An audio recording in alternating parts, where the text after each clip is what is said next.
do another video on some aspects of string walking with a compound bow. Now, the power of string walking is you can use a point-on aim system and not have to gap shoot, which most bow hunter styles have to. And traditional bow hunting techniques for a lot of the tournaments require that you've got one finger over the string, over the arrow, two under. Now that's quite limiting because you end up at close range having to have your point really far down on the target to get your arrow in the middle. It does help at long range though, because you're getting a lower, more elevation on the arrow. But at short range, string walking is really helpful if you can get your bow set up to work right. And I mentioned before about having long axle bows. I've managed to get away with a 40-inch axle bow. And for me, I've got a very small gap between where I anchor the corner of my mouth and my eye. And most people have got a lot longer gap in their facial structure and bone structure. So I get an advantage up close to targets, but I lose out further back because my point-on distance is only just about 40 yards, and if you're shooting an IFAA round, you're going to have to shoot up to 80 yards, which will mean my point-on is going to be, I'm going to be aiming way above the target. In GNES rounds, feet around 60 metres, so I'd still be struggling on those, but I haven't got that far yet. I'm still learning and still practicing. I've gone back to about 40 yards, but I'm finding that it's really helpful close up to have the facial structure I have, because my crawl distance, my crawl gap isn't too extreme, and therefore the tune of my bow stays pretty good. So I'll just show you what I'm going to do here for my crawl. Now, most people who've got, if I say a normal face is unlike mine, might be crawling down for a 5-10 yard target like I'm at here, way down here, even more. Some people might be right down here. And then they're gun barreling, what's called gun barreling arrows. Their eyes level with a nock and they're looking right down the back of the arrow. For me, I haven't really practiced at this range, but I'll see if I can zoom in on it for you, zone in on the spot. So I'm going to go for my stitches here. 1, 2, 3 and a half maybe. Now if you look at the target where I am here, it's only 5 yards away, and I'm going to aim at the little round dots on the right hand side. So I'll aim at the top one of those with that crawl position I just set, and we'll see how close I am.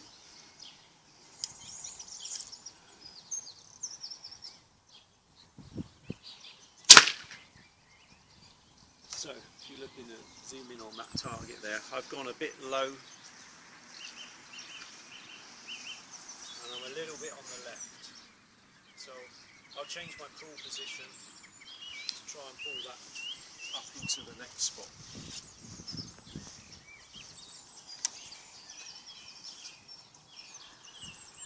So I'll just go for 3 stitches on my tab and see if that's going to work.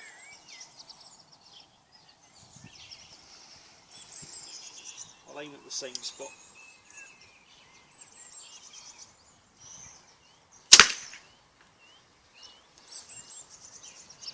Zoom in on that.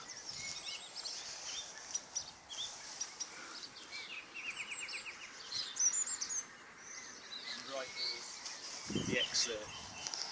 Now this is the problem you get with string walking. If you saw my first video I did, I was back at 15 yards, 17 yards. And I was actually slightly on the right hand side of the spot, and I've come right up close now, only about 5 yards away. My arrows are starting to go onto the left. So you get a real problem with tune on your bow, and the centre shot is the one that really seems to be the trouble. And as I mentioned before, the String Walker Trilogy is a PDF that you can download off the internet, and Brad Marshall writes in that, says from day one that was his major trouble, was getting a centre shot right, and I'm finding the same thing. But this string walking is really repeatable You know, if I was shooting 3 fingers, 1 finger over and 2 fingers under, I'd probably be aiming, you know, way at the bottom of the boss here. But I'm able to now zone in on that, and I've got my 3rd stitch down. Let's see if I can repeat what I just did and hit a centre spot. I'll aim on the tiny little dot at the top of the target now.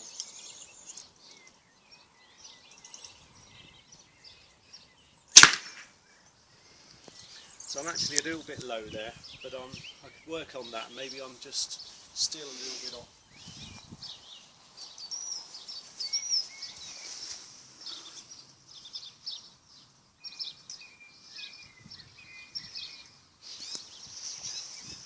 So I'll give that another go.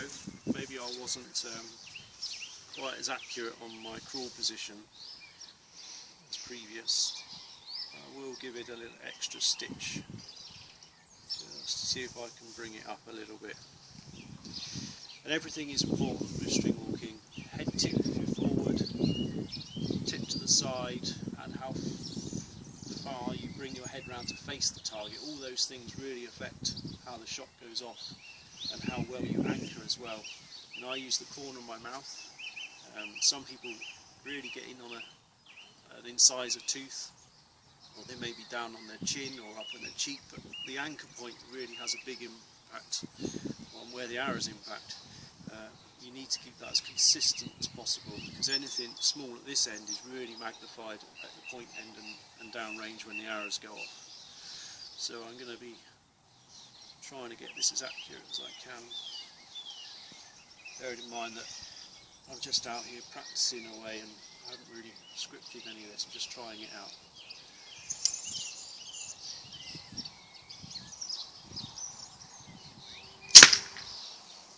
Let's take a look at that now. So I gave that one more stitch and I nailed it there, right where I was aiming, and I managed to get rid of that left that I was having before, probably just by closing my eye and making note of where the string was against the riser.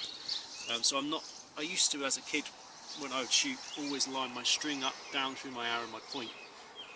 But since I've started wearing glasses, you find the problem where you're trying to search for the point of the arrow and you keep ducking in and out behind the string. And having a bit more of a think about it and looking at some of the other texts I've read, people reference, you know, putting their string down their riser and keeping that the same, and then seeing your point on the outside of the string.